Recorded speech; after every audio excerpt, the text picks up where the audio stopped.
All right, veterans, have a very special video. This is going to be a Q&A follow-up from the November 13th House UFO hearing with Mike Gold. So 4 people testified at the November hearing: Michael Schellenberger, Mike Gold, Tim Gallaudet, and Luis Elizondo.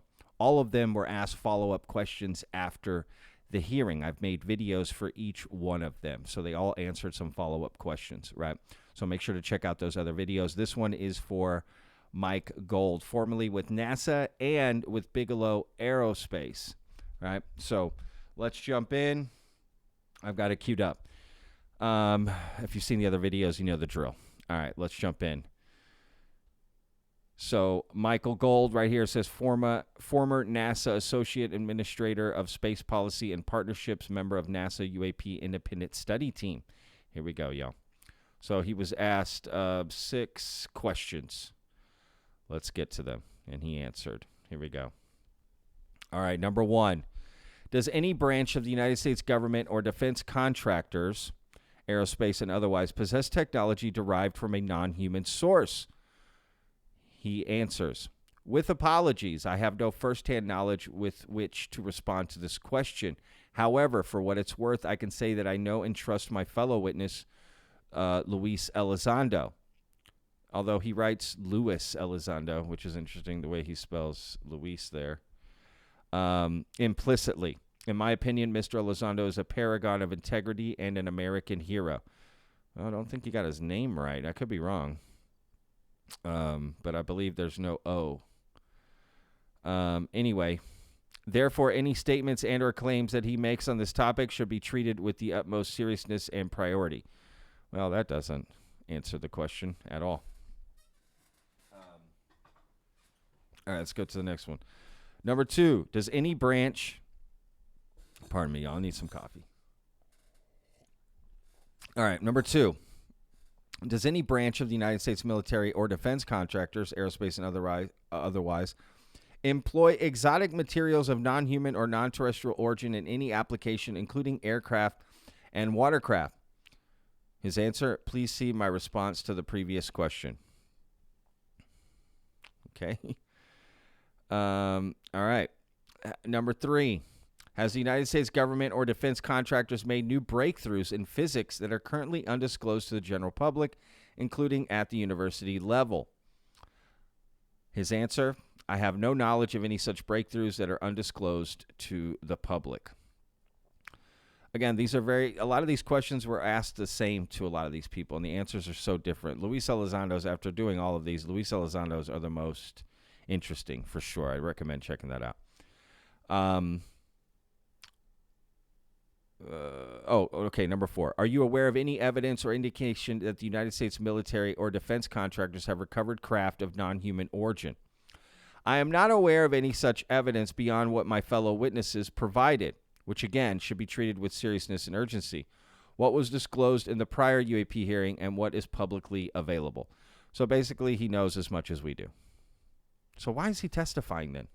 If he knows literally as much as we do out here.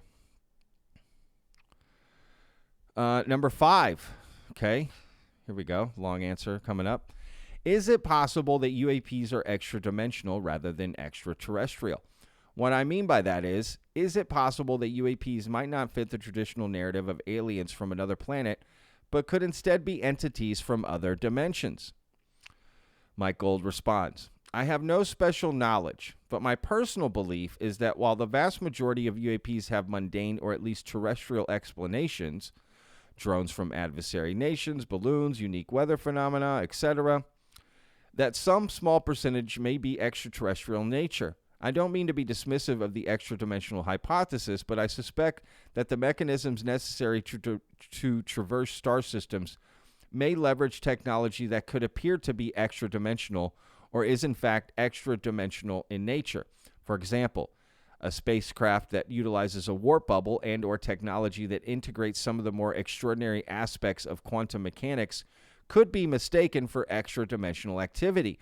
Another possibility that has been broached is that some UAP are highly evolved humans from the far future traveling back to the past. I don't think we have enough data to come to any definitive conclusions, but I personally believe extraterrestrial intelligence is the more likely explanation than extra dimensionality, I hope I said that right, for some of the most inexplicable UAP incidents. All right. Well, that's an interesting answer, and I agree with a lot of that, to be honest with you. But yeah, I mean, I do agree with that, but that is interesting. It may look extra dimensional the way it comes in, but something he's saying here, we have no proof or evidence of any of this. So it's, again, we're on such different pages when you hear the answers from other people, right? Especially Luis Elizondo's answers. Question number 6. Mr. Gold, regarding your time at Bigelow Aerospace, specifically from 2003 to 2016, when you served as a director of DC operations and business growth. Hang on. My chair's sliding down. A, can you describe your primary responsibilities in that role and how they relate to the topic of UAP research? Okay, good question. I had a wide variety of responsibilities at Bigelow Aerospace, including congressional relations, developing and implementing a Space Act agreement and intellectual property licenses from NASA Johnson Space Center, procuring launches for our Genesis 1 and 2 spacecraft, overseeing the launches of Genesis 1 and Genesis 2, with a specific focus on export controls, developing the agreement for the Bigelow Expandable Activity Module, BEAM, with NASA, achieving trailblazing export control reforms that enabled space tourism operations, obtaining a unique payload review from the Federal Aviation Administration, the FAA, Office of Commercial Space Transportation, for a lunar base, and conducting international business development, example, signing MOUs with a wide variety of potential international customers. However, none of my activities involved UAP. UAP-related activities were conducted by a separate corporate entity from Bigelow Aerospace, specifically Bigelow Aerospace Advanced Space Studies, BASS, which I was not a part of. That's very interesting. So he had nothing to do with UAPs, and they bring him on to testify. I'm still confused as to why he testified. According to a recent article by journalist Christopher Sharp, it appears that Bigelow Aerospace was involved in attempts to transfer materials of advanced non-human origin from Lockheed Martin to the Defense Intelligence Agency's Advanced Aerospace Weapon System Applications Program, OSAP. Were you aware of these efforts during your time at Bigelow Aerospace? And if so, can you elaborate on your involvement? Again, because I worked for Bigelow Aerospace and not BASS, I am not and would not have been aware of any attempt to transfer materials of advanced non-human origin. C. Did you interact with James Ryder, the former vice president of Lockheed Martin Space Systems, regarding the attempted material transfers? If so, what was the outcome of those interactions? I do not recall ever interacting with James Ryder, and if I did, it would have not have been in relation to UAP material transfer or UAP generally. D, are you familiar with the alleged blocking of these material transfers by former CIA Director of Science and Technology, Glenn Gaffney? Can you provide insight into this matter? I don't have any familiarity with the alleged blocking of this material transfer beyond what I have read in the media, and therefore cannot provide any additional insight. E, during your tenure at Bigelow Aerospace, were there any successful acquisitions or analysis of anomalous materials that you believe warrant further examination in the context of UAP research? His answer, I'm not aware of any acquisition or analysis of anomalous materials. Again, such activities, if they took place, were occurring at BASS and were separate from Bigelow Aerospace.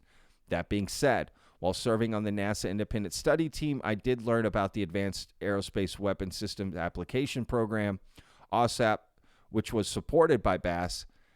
If it hasn't already, I believe the committee could benefit from a briefing on OSAP, what it was and what it discovered. F. Considering your experience at Bigelow Aerospace and later at NASA, do you believe there are opportunities for collaboration or resource sharing between the private sector and government agencies in the pursuit of UAP research? All right, here we go. There are numerous diverse and invaluable opportunities for the private sector to partner with NASA and other government agencies to support UAP research. Specifically, NASA should solicit private sector partners to develop an artificial intelligence or machine learning algorithm that would scan the agency's archives for UAP. NASA has voluminous archives that are very likely to contain information relevant to UAP. We spent a great deal of the hearing talking about classified information. However, I believe that NASA currently has data open to the public that could be significant if a modicum of time and effort is spent on a review. The cost of conducting such an activity could be minimal, especially if a private sector partner were willing to donate their time and capabilities. Due to the high-profile nature and public interest in UAP and the prestige of working with NASA, I suspect companies would be very interested in such an opportunity and would subsidize their work. All right. So he's saying we got to get to the NASA database, which he did bring up in the hearing. Moreover, per my testimony, NASA should team with the FAA to leverage the existing aviation safety reporting system to collect UAP data from commercial airlines. This was a key recommendation of the NASA UAP independent study team, which would lead to the collection of invaluable UAP data with negligible cost to the taxpayers, since ASRS is already established and has been operating successfully for decades. Expanding ASRS to include UAP is a common sense action that could and should be immediately implemented. I agree.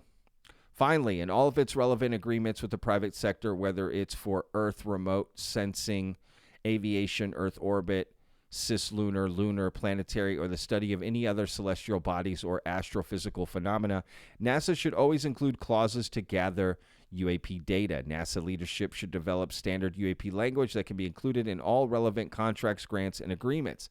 Again, due to the public interest in UAP, which is shared by many in the commercial space industry, I suspect that companies would be very willing to identify and provide any relevant data that they collect with NASA. Any information provided by the private sector could be combined with material from the ASRS and posted publicly on a NASA website. Okay, so he's calling for transparency. While any and all of these concepts can be implemented with relative ease and low cost, it will require some, or at least one, official at NASA to support UAP research. Unfortunately, I believe that the only official at NASA that was explicitly responsible for UAP research was recently reassigned to Earth science. Yeah, that happened. The committee should urge NASA to reconsider this decision. Per the attached article, I have gone on the record during my tenure on the NASA UAP independent study team advocating for the agency to establish a permanent, albeit modest, UAP office, particularly in light of the recent spate of UAP sightings over New Jersey and other states. The issue must be taken seriously, and NASA has a critical role to play in unraveling the mystery of UAP, acting as a publicly open and transparent mirror to the Department of Defense's All-Domain Anomalous Resolution Office, which is ARA. So, all right. Yeah, I mean, it kind of makes sense that why isn't NASA leading all of this, right? NASA should be at the forefront, right, of this. So same with Space Force, right? They should be at the forefront of UAP study, like 100%. So, all right, sounds like he's just advocating for things that I agree with, to be honest with you, right? There's a lot of parts to this machine, and those are things that could be done. So anyway, again, check out the other videos. You got Luis Elizondo, Michael Schellenberger, Tim Gallaudet, and of course Mike Gold in this video. I'll put links in the description. Go check them out. See their answers. Are you satisfied with the answers they're giving post-hearing, right? This follow-up Q&A. I'll be honest. Overall, no. After looking at all the questions and answers for all four of them, definitely not satisfied at all. So let me know what you guys think in the comments. Remember, every day's a gift, y'all. Peace.